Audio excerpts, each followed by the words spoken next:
In this presentation, we will generate and analyze a profit and loss report, otherwise known as an income statement, within QuickBooks Pro 2020 QuickBooks Desktop 2020.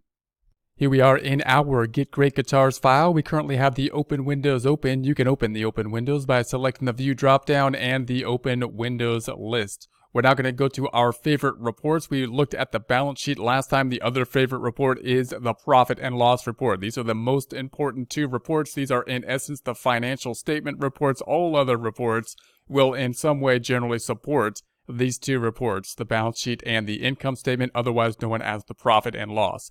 Also note that if you're talking to somebody else and they're asking you for a report, they may well call it an income statement. That's the typical name that will be called for financial statement reports. Just note that within QuickBooks, we're going to call it a profit and loss report. So that's one terminology you have to have down because it's going to be a report that will be used all the time. And you're going to want to be able to know if someone says income statement and you're in QuickBooks, you're like, oh, that's a profit and loss report. All right.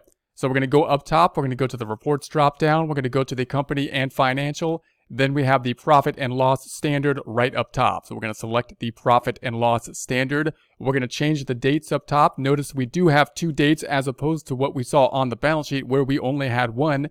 That's because the face of the report, unlike the balance sheet on the profit and loss, the face of the report needs a range. It needs a beginning and a time period. This is a timing report. This is a performance report. Therefore, we must have the beginning and end date, unlike on the balance sheet report.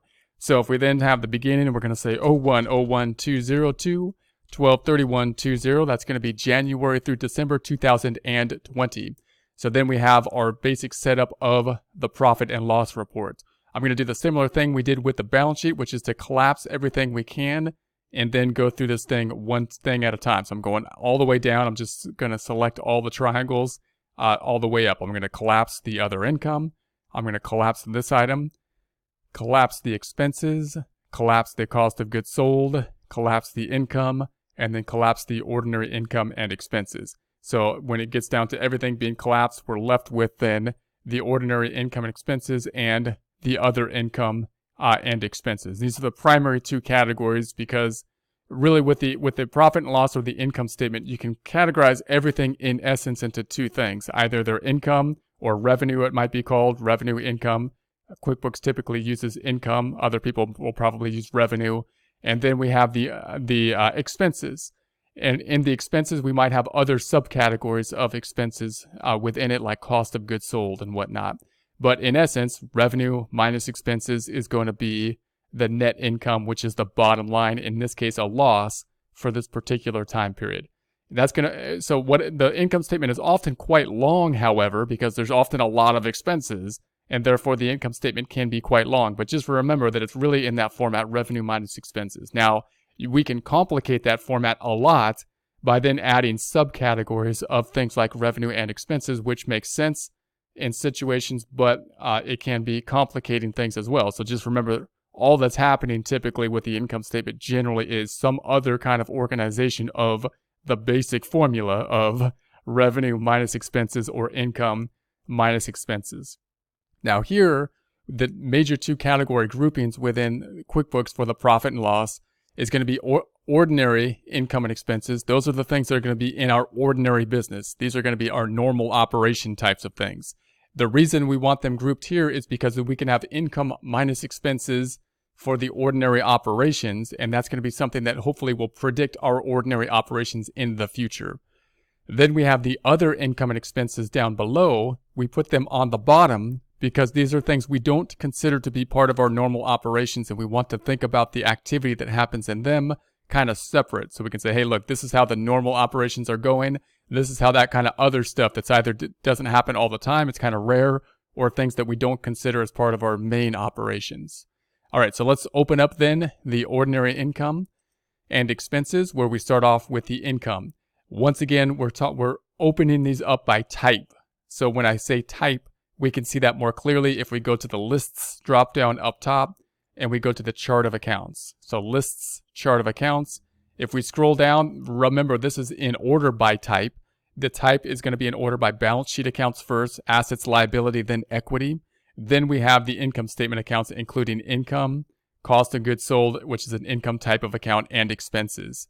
So that's where we are at down here. We're on the income type of accounts, cost of goods sold, and expense type of accounts.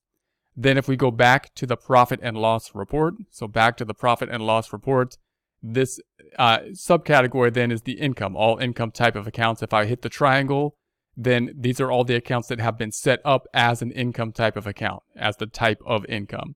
That includes merchandise sales, which is a common name if we were to sell goods. Other people, it might just be called sales. Like if I was to sell inventory, then I might not call the income account or the revenue account income or revenue, but might simply just call it sales. QuickBooks will give the default merchandise sales, which is nice because there's no confusion then. We could say, hey, this is merchandise sales. It's a revenue account. And then we have the next one where we set up a rent music equipment. That's going to be set up as an income account. That's kind of a custom kind of name that you might not see all the time, depending on what kind of industry you are in. And then we have a service account. This was actually set up by QuickBooks, I believe, as a default type of setting. If you create services, then you want to differentiate between the sales for inventory and the sales for services. Services like bookkeeping, or in our case, we have guitars that we sell, and we do service on the guitars as well, or give guitar lessons and whatnot. And those things would be in the services item.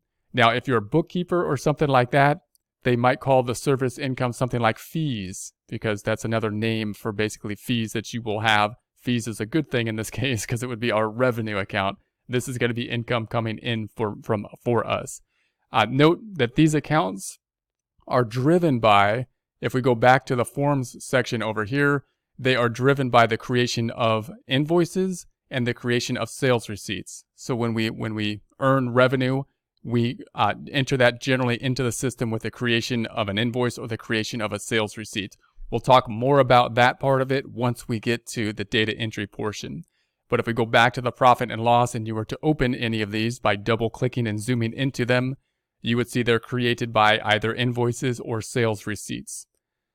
Closing this back out, then we're going to have the cost of goods sold. If I open that up, we typically only have one cost of goods sold account. It has a subcategory because it's a type of account. QuickBooks needs it as in a type because it's going to be linked to, in some ways, the inventory account. So we need a separate account type for it, although there will only typically be one account within it. The cost of goods sold represents the inventory that we are selling. So it will only be there if we sell inventory. In other words, if we have a service company, we won't have cost of goods sold. We'll just have income and expenses. If we sell inventory, then we will have cost of goods sold. It represents the cost, the expense, the consumption of inventory. We're consuming it by giving it away in order to help generate revenue. And that's therefore an expense, very special expense. Cost of goods sold is really important if the selling of inventory is all we do, because the cost of goods sold is going to be related then to the sales item up here in a very, close fashion. So we want to have that broken out separately. Then we have the gross profit is the subcategory. Once again, the gross profit is something that we will only have if we sell inventory and have cost of goods sold calculated as the total income minus the cost of goods sold. That gives us the gross profit. Then we're going to have all the other expenses. So note that this is going to be another subcategory. All we really have here, it's really all just revenue minus expenses, but we just threw in this like special expense, which is just an expense really. And then we threw in this special subcategory, which is just kind of another stop along the way until we get to the bottom line net income, which is really just calculated as revenue minus expenses. And then we're going to go to the expenses. This is where most of the accounts can be, and this could be quite long. And these are going to be expenses that we're probably familiar with hearing. We got the bank service charges, computer, depreciation expense, insurance expense, interest expense, miscellaneous expense, supplies expense, payroll expense, and so on. These will typically be generated for us, this list of accounts, when we set up the QuickBooks file. And we'll see this as we set up a QuickBooks file because we will choose the industry. The industry will then typically help us with a chart of accounts. The chart of accounts will typically include pretty much all these expenses. We will add a few of the expenses as we go through them, but typically these are going to be fairly standardized even throughout different industries. But it will have different expenses per industry. For example, cost of goods sold won't be in every industry, but some of them will be obviously in all industries. So office expense, payroll, property, telephone, and utilities, for example. Then we'll have the total expenses. Next, we have the net ordinary income, and that is calculated as the gross profit minus the total expenses. We currently have a loss indicated by the negative number. And then we've got the other income and expenses. So notice this is the bottom line that we would basically say what this should mean to us is we're saying, hey, this is our normal operations. This is what we normally do. This is our main thing. That's the net income or loss in this case related to the main thing that we do. There's only 2 months of operations in this particular example, even though we ran it for the entire year. So that means it's the first year of operation. So a loss is not too unusual in that situation. But in any case, then we have the other income and expenses, and these are going to be items we're going to say, hey, these are not part of our normal operations. We only have the other income. In this case, if we go into the other income, we're going to say that is interest income. The reason we might put that down here is to basically say, hey, look, we're not an investment firm. We don't make all of our money on interest income because what we do is sell guitars and have guitar lessons. Therefore, we don't consider this to be our principal form of business income. It's great that it's there. We want to report it, but we're going to put this down below, and we're not going to say that it's included in our main principal format of income, which will be up above. And then that, if we add that out, will give us our bottom line number. The bottom line number is the net income. So remember that this is a timing statement, and even the income statement is in some sense simply reporting on or giving more detail to the balance sheet, which does reflect the entire double entry accounting system, assets, liabilities, and equity. So note that this number here we can see on the balance sheet standard.